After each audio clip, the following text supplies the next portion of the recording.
He hears one shot, but he's still not sure of the other. Munchkin keeping it quiet. The shot's flying, Oh! and Munchkin has it! Absolutely unbelievable, unthinkable. So today we're going to talk about perhaps one of the strangest maps in Valorant history, because in the Soup League Grand Final T1 versus Fnatic, we got a 13-0 for T1. And there are many, many reasons why this is strange, right? Obviously, 1, it's a 13-0. 2, it's a team like Fnatic getting 13-0'd. 3, T1 are playing REYNA on Abyss, but they're not just playing REYNA, they're playing triple DUELIST on Abyss, winning 13-0. Not only is that the strange part, but the other strange part is how close the rest of this game was, right? A 13-11, 13-11, 13-10, 14-12. Every map has been extremely close. And then a 13-0. I mean, it is such a strange outcome that this is how this game ended. But let's take a look at how one of the strangest, if not the strangest map in Valorant history happened. And we will start here with round number 3. Now, you might have to forgive me for some of these because the Soup VOD player is awful. So if it does stutter at any point, forgive me. Basically, T1, as you're going to see here, they're just going to go A. Right, and this is what you would expect. They're playing triple duelist. Of course, they're just going to hit a site. And this is what they did basically for the first 6 rounds. Was just group up. We're going to go A or we're going to go B. And we're not going to make too much of a secret about it. We're just going to REYNA flash you off the first angle. We're then going to do a recall star, drone, and triple duelist. We're just going to run at you. Throw that into the thumbnail for this VOD. As a Budge dashing in. Not quite going to be able to get the catch there, but TP4 and Anizu eventually able to stabilize the shots. Finding one, dash out, Kayak plants. You see some of the problems that you can run into there when you're playing against triple duelists because you're just not used to this. We also get, you know, kind of actually a nice saturate there from Kayak. It actually does stop Buzz, right? So Buzz is trying to go in here, but you see he doesn't really go anywhere. On his second part of the dash, he's actually hindered, so he doesn't actually go anywhere. He just throws the saturate in, right? And now he's actually going to recall back his Buzz. But whilst that's going on, you got this Yoru TP to worry about. You've got a REYNA flash incoming as well. You've got drones and darts to worry about from the Sova. But you see the problems it cause you, like, mentally. Like, there's so much to deal with. The Yoru's just TP'd in. Now the dart comes in. Kayak doesn't deal with that. He actually does manage to get that kill. But now in a 4v4, and it should be said, these first, like, 6 rounds or so, a lot of them ended up being pretty close, right? But what ended up happening, particularly in the early part of the game, is Meteor just said, well, I'm just going to win the round, and I'm playing REYNA, so watch me just smurf on these people. Fire does manage to trade it back. But a 4v4, and it's the post plant already. T1 likes their chances. You've got 2 players low, 1 on each side. Swing around the back, and Meteor, well, not going to be going for the Devour and get the heal. Just wants to get the hell out before a trade can possibly come through, but Peaks finds another. Kayak dead. Buzz gets Vakaj. And obviously, this is the double-edged sword with REYNA, right? Yes, when a REYNA, even in a pro game, is doing very well, a REYNA can take over the game, like in any game of Valorant. Obviously, at the highest level, though, it does require that your REYNA actually gets kills to begin with, and needs to have, you know, extremely good aim to begin with, and does stuff like that with Meteor, which is obviously very, very good. And the thing is that I think also, you know, Meteor and T1 here, the thing that they had the advantage of playing an agent like REYNA against a team like Fnatic is, you know that Fnatic are going to be very structured, they're going to be very drilled, they're going to know what they want to do, right? You see them setting up here, I'm going to do this, you do that, right? Well, let's just throw Meteor into the mix of that and say, well, all of your setup is now gone because I'm just going around killing you one by one. Right, as you're trying to set up for this. Good luck when Meteor is playing like that. But what I really like is when we started getting to like round 7, when T1 started to do some different stuff, right? So this is the start of round 7. And just take a look here. They're just going to go for like a kind of normal default here, right? A little 1-1-3 default. Take a look though. This is the start of the round. Look how far back Fnatic are, right? Look at where our chamber is to start a round, right? Super passive chamber to start a round. Super passive here in mid, right? We're scared of this exec, so we've got 3 people, you know, holding hands. Right, they're scared that this is going to happen, so they've got 3 people there, and that means that everyone else is playing, you know, scared as well, because they're on their own, and they're worried that 3 duelists are about to just run at them. When a hit doesn't instantly come in, Fnatic are then kind of like, well, what does that mean? Right, because they haven't seen this at this point. But it's slower for a reason, and this is where I think, you know, adding Munchkin in and kind of the IGLing and the style and stuff like that is where they can really improve, because they're playing slow this time because they're showing something different, right? Itsu has this op. You know that Fnatic are gonna be quite passive, because you've just been running execs on them and it's worked. You know, we're 40 seconds in. Are they going A? Don't know, right? Are they going B? Don't know. Have they taken mid? Don't know.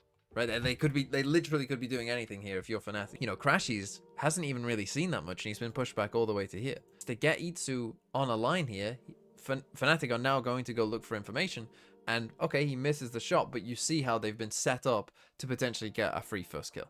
But now, again, because they're still playing Triple Duelist, it doesn't really matter, because at any point they can decide if they are in a 5v5 to just group up and go and hit a site. And you know it'll probably go pretty well. So Izu can try to play the entry. Stacks with the op. We'll see how he fares. Stark goes over the top, not getting that ping reveal. Severe able to tuck away, and Izu does get taken down. Chasing the back though, and Buzz finding the cache. Convergent paths, locking them off for now. It's Buzz trying to rescale the smoke about the fall, but he's able to find the bird. Again, this I'm not sure is like fully planned out from T1. Just the different ways that they can attack the site when you have, you know, this many aggressive agents. It does allow you to do stuff like this, and this is a crazy round from Buzz. You've got the dart, you've got the REYNA Lee, you've got the Waylay dashing in, you got the Yoru TPing in, right? You got the clone coming at you. Again, it's a lot to potentially deal with here. I think probably the most likely thing that they're trying to do here is him dash here, find someone, saturate them backside so that this Yoru can go and get the kill. But because he doesn't see anyone, he goes, okay, I'll just keep going forward and attack. There's a smoke here on site, which is actually quite nice. Fnatic actually do a decent job of, you know, holding on to the site, right? We actually get the first kill just there. Wonderful. But Buzz looks at that. He's looking at it now going, oh, okay. Well, then I'm just going to charge forward into CT. And obviously ends up hitting the saturate. You can see the Vekash is saturated there. These players on site who had done a good job, right? This was a good job from our Astra and our Waylay. You know, we're holding on to the site. We're doing a fine job. Well, now you're in a mountain of trouble again. Every video that I ever make about a 13-0. How do you get a 13-0? Whoever gets the 0 has to use their ults and not get value from them. Not because this is a bad time to use an ult. This is a perfectly reasonable time to use an ult, right? Like, they're coming into the site, ulted them, hit multiple players with a Waylay ult. Oh, we're feeling great. But Kayak can't go forward because Buzz is behind him, right? He can't just, like, sprint this way because he's worried that Buzz is just going to come back here and just dome him straight away. So they just end up stuck. They ult them, they hit 2 players, and Kayak walks backwards because he knows he can't go forward. So, yeah, he delays them, but he delays them long enough to get rid of this smoke whilst the saturate is now coming off these guys. And they end up getting the kill, right? It's a crazy, crazy play by Buzz. It's an insanely good play. And now they're in a 4v3. And now, of course, again, the round is in their favor. Buzz just made backside his home. Dug deep, took out Vekash, and then still keeps control of it. Okay, well, bold to try to go for the plant in this position, but now it's a little bit safer as Munchkin has the covering fire. And of course, when you get into these situations, you know, when you're 6, 7, 8 rounds down and you haven't got a round yet, you're going to try different things. In this round, Fnatic try with a Silver ult to go for some aggro plays, right? Waylay going forward, trying to saturate with a Silver ult. Quite a nice play with a Breach Stun coming in here as well, right? It all seems like that's a nice idea from Fnatic. It should work.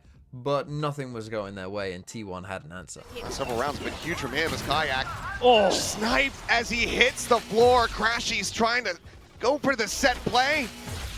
So yeah, things just weren't going right for Fnatic, because again, this isn't a bad idea, right? This is a perfectly fine idea. You're gonna stun. The Waylay is gonna see where they are for the Sova, saturate, recall back, but unfortunately, E2 just has an up. From this point on, they're not panicking, they're not rushing. They seem to have a clear plan. They come back to this A hit, which has been so successful for them. But again, at this point, if you're Fnatic, you're in a really rough spot. You've just ended with 2 players on either side of the map. And against triple duelist 5v2, good luck again.